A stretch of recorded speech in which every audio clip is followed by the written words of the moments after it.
Est-ce que vous savez pourquoi le taux d'échec est très élevé en business? Oui, 90% des personnes qui se lancent en business font faillite en moins de 5 ans. Est-ce que vous savez pourquoi? Bien, c'est parce que la majorité des personnes, lorsqu'ils se lancent en business, ils ne cherchent pas à savoir si leur idée est valable avant de se lancer. Mais je suis d'accord avec vous que ces critères sont très cachés, raison pour laquelle plusieurs personnes n'ont pas ces informations avant de lancer leur business. Et donc, dans cette vidéo, je vais vous partager les 7 critères à savoir impérativement avant de lancer votre business. D'après les études menées sur les sociétés qui ont réussi, si votre idée ne répond pas à l'une de ces critères, alors elle va échouer en moins de 5 ans. Voilà pourquoi je vous invite à écouter cette vidéo jusqu'à la fin.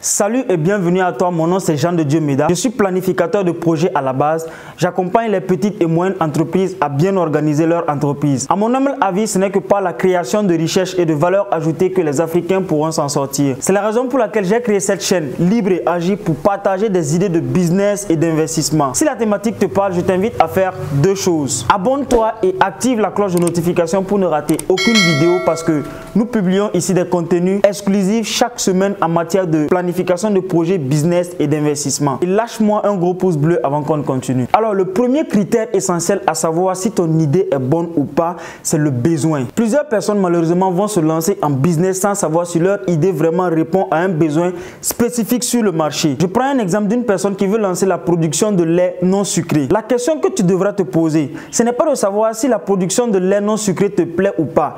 La question que tu dois te poser, c'est de savoir est-ce que sur le marché, les personnes, ils ont besoin du lait non sucré. Parce que malheureusement, si tu lances ce genre de projet parce que tu l'as entendu en quelque part ou bien peut-être les personnes t'ont conseillé de lancer ce business, ça ne peut pas marcher parce que s'il n'y a pas de demande, qui va acheter ton produit?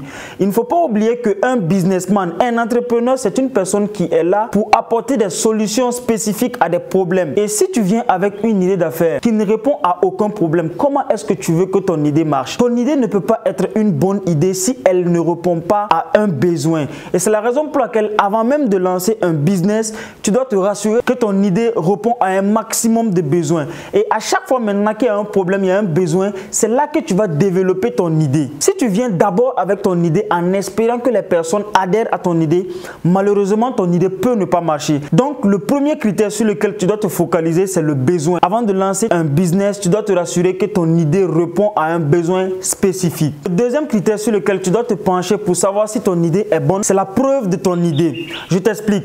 En business, il y a plusieurs catégories d'entrepreneurs. Il y a des entrepreneurs qui innovent, c'est-à-dire les inventeurs. Il y a des personnes qui sont là, qui sont très intelligents et qui inventent des concepts. Mais je ne vais pas te décourager parce que le pourcentage des personnes qui inventent des concepts sont très faibles. Et malheureusement, le taux d'échec est très élevé lorsque tu te penches sur ce côté. Lorsque tu penses que ton idée est nouvelle et révolutionnaire, il faut comprendre que le taux d'échec également est élevé. La psychologie de l'être humain est très bizarre.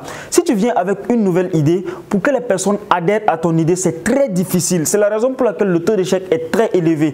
Il y a des personnes qui inventent des idées et c'est après leur mort qu'on adhère à leur idée. Mais il y a d'autres catégories d'entrepreneurs qui s'inspirent des idées qui existent déjà. Et ça, le taux d'échec est très faible lorsque tu t'inspires d'un concept qui existe. Je vais te prendre des exemples très concrets pour que tu puisses me comprendre. Selon toi, est-ce que TikTok est le premier réseau social? Est-ce que Snapchat est le premier réseau social? Est-ce que Facebook est le premier réseau social? Non, non, ils n'ont pas été les premiers à s'installer sur le marché. Ils ont vu le concept à quelque part. Ils ont donc copié ce concept et l'adapté à notre réalité. Et c'est la raison pour laquelle ils cartonnent aujourd'hui. Quand on prend par exemple TikTok, TikTok est venu après Snapchat, après Instagram, après Facebook. C'est parce que TikTok a vu les erreurs de Facebook, Snapchat, etc.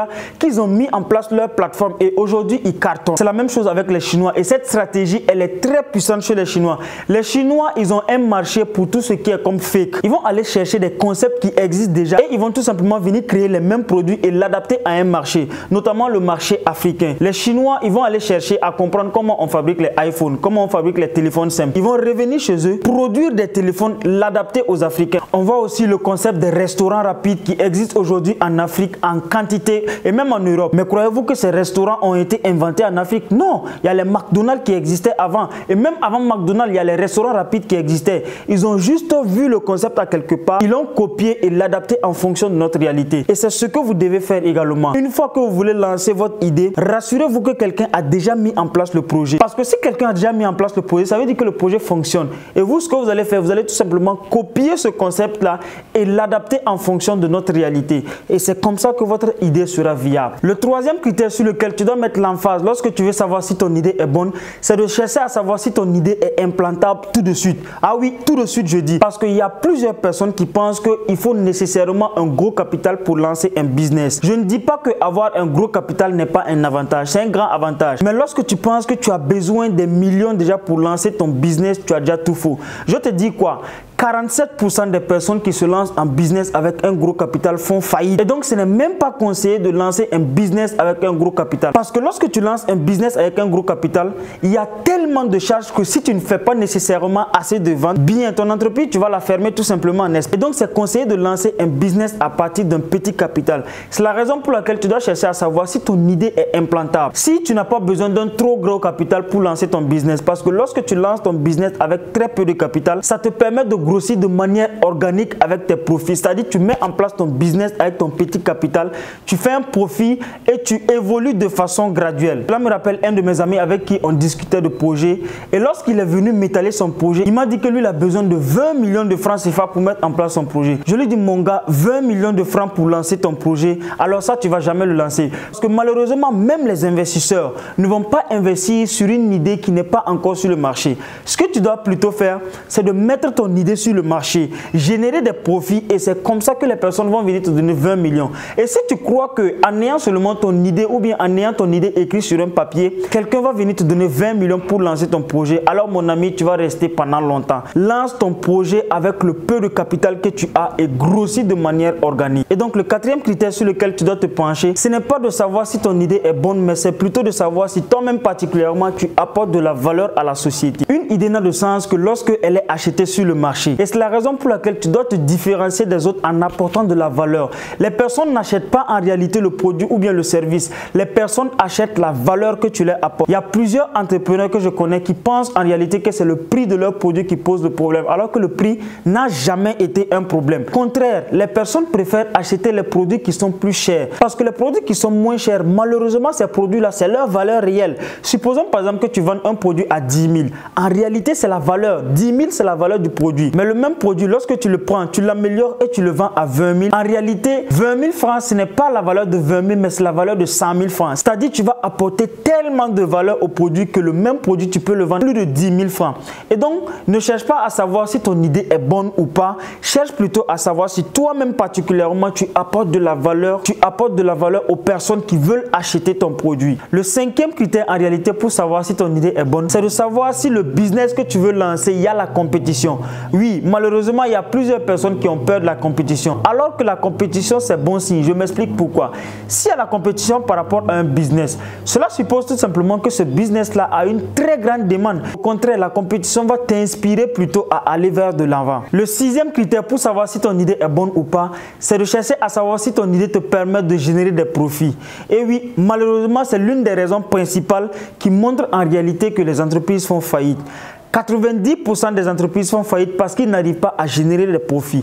Quand je parle de profit, je parle de dépenses moins revenus. Supposons que tu ouvres ta boutique et que le premier mois, tu arrives à vendre 300 000 francs. Et là, lorsque tu évalues tes dépenses se retrouvent à 400 000 ou même 500 000. Moi, je connais des entrepreneurs qui mettent en place des business qui font 300 000 francs de chiffre le mois, mais leurs dépenses même s'élèvent à 500 000. Mais au tout début, lorsque tu te lances, ça peut ne pas être positif, ça se comprend. Mais si ça dure pendant longtemps, alors tu dois comprendre que c'est un signe qui montre que ton idée n'est pas bonne. Le septième et dernier critère sur lequel tu dois mettre l'emphase, avant même de parler d'idée, avant même de parler de business, c'est toi-même l'entrepreneur. Il faut comprendre que plusieurs entrepreneurs partent en faillite parce qu'ils n'ont pas tout simplement le bon mindset. Je vais prendre une citation de Jim Rohn qui dit que le succès, ce n'est pas quelque chose que tu cours après. Le succès, c'est plutôt quelque chose que tu attires vers toi lorsque tu deviens une personne totalement transformée. Et donc, ce que je vais te recommander de faire, c'est d'abord, avant même de développer une idée d'affaires, développe-toi toi-même. Travaille sur toi. Lis des des livres, renseigne-toi avant même de te lancer en business. Parce qu'il faut comprendre que lorsque tu es en business, il y a des hauts et des bas. Maintenant, lorsque tu fais face à des moments difficiles, la seule différence qui va faire en sorte que tu ne vas pas aller en faillite, c'est ton mindset. Donc, je t'invite vivement à travailler sur toi-même en tant qu'entrepreneur. Les amis, c'était les 7 critères que je voulais vous partager. Les 7 critères sur lesquels vous devez mettre l'emphase avant de lancer un business. Si malheureusement vous négligez ces 7, alors vous allez faire partie des 90% des personnes qui échouent lorsqu'ils se lancent en business. Je vous invite à réécouter encore cette vidéo, à noter les différentes idées que je vous ai partagées et à appliquer surtout ces idées. N'oubliez surtout pas de me laisser des commentaires. Quant à moi, je vous dis à très bientôt dans une autre vidéo. Merci, ciao, ciao.